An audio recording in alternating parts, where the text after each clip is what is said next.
Artinya kalau teman-teman pinjam 5 juta, maka total denda yang akan teman-teman dapatkan yaitu sebesar 5 juta juga ya teman-teman. Apa saja sih resiko terberat ataupun mungkin apa aja sih yang membuat teman-teman merasa takut dan yang harus teman-teman perhatikan ketika teman-teman terlambat bayar atau tidak bisa bayar tagihan pinjaman online EasyCash. Nah, di video kali ini saya akan membahas masalah atau resiko yang pertama ya teman-teman. Yang pertama jelas yaitu masalah denda ya. Denda itu cukup besar ya teman-teman. Jadi kalau teman-teman ada denda itu tetap memberatkan ya. Meskipun denda tersebut tidak akan melebihi dari 100% dari pinjaman teman-teman. Namun di sini yang kita perlu perhatikan, kalau teman-teman memang telat 1 hari 2 hari, itu proses perhitungannya itu per hari ya teman-teman. Nah, untuk proses perhitungan dari EasyCash per video ini tayang ya teman-teman. Misal teman-teman itu terlambat 1 sampai 2 hari, maka teman-teman akan dikenakan denda sebesar Rp40.000 flat ditambah 2% dari pinjaman pokok ya teman-teman.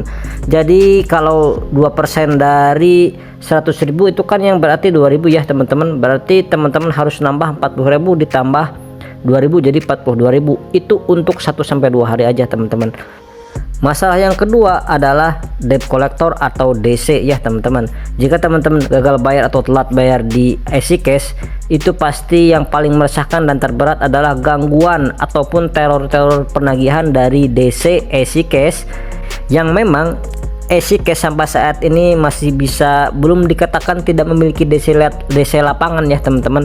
Tapi tentu aja untuk masalah penagihan via telepon atau WA, SMS dan lainnya itu masih tetap aja mengganggu ya teman-teman.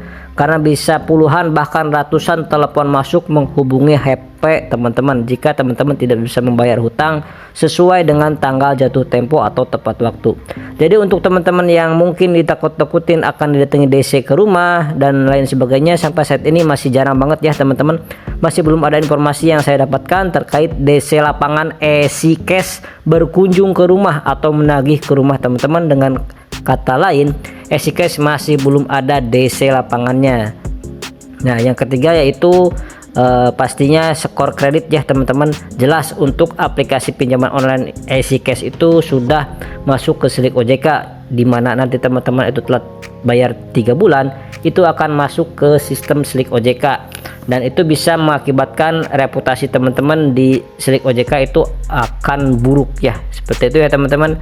Itu benar nggak sih ketika kita sudah menjadi korban sebar data dari aplikasi pinjaman online legal, maka itu artinya kita sudah nggak perlu atau nggak harus membayar hutang pinjaman online kita atau hutang kita dianggap lunas, karena ya pinjolnya itu sudah melakukan pelanggaran ya teman-teman, sudah menyebarkan data pribadi kita. Namun sebelum itu kita harus tahu dulu seberapa parah penyebarannya dan kira-kira apa aja ya yang disebar. Karena jujur aja ya teman-teman, untuk menginformasikan atau menagih ke teman-teman yang ada di medsos itu mungkin di beberapa platform itu ada ya teman-teman, termasuk sebar data, tapi masih belum bisa termasuk sebar data yang fatal ya teman-teman. Kalau yang fatal itu dengan foto teman-teman menunjukkan foto dengan memegang KTP, terus kemudian data-data pribadi teman-teman yang mungkin bersifat sensitif dan pribadi, itu termasuk hal-hal yang sangat fatal ya teman-teman.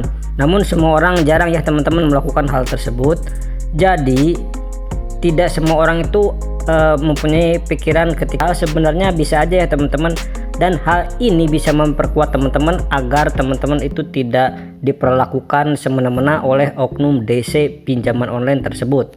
Oke, balik lagi ke topik teman-teman. Apakah benar kita bisa dengan bebas nggak usah bayar pinjol kalau data kita sudah disebar? Jawabannya enggak ya teman-teman, enggak seperti itu. Teman-teman, memang ada proses hukum sendiri. Namun jika sampai ini tidak ada proses hukum, tidak ada keluhan, tidak ada permintaan pertanggungjawaban dari teman-teman kepada pihak pinjol sebagai penyelenggara pinjaman tadi, itu teman-teman tidak akan bisa mendapatkan gratis atau pembayaran teman-teman itu tetap harus dilakukan ya teman-teman. Jadi teman-teman harus melaporkan ke pinjol ya, minimal ke OJK atau mungkin ke pihak yang berwajib ya teman-teman, yaitu polisi, jika memang sampai menyalahgunakan atau penyebaran KTP pribadi teman-teman. Nanti itu akan ada proses hukumnya sendiri, yang mana teman-teman nanti bisa menuntut kerugian secara material dan imaterial ya teman-teman. Ya, seperti itu ya teman-teman. Sekian dulu di video kali ini. Mudah-mudahan informasi ini bermanfaat untuk teman-teman semuanya. Saya pamit. Wassalamualaikum warahmatullahi wabarakatuh.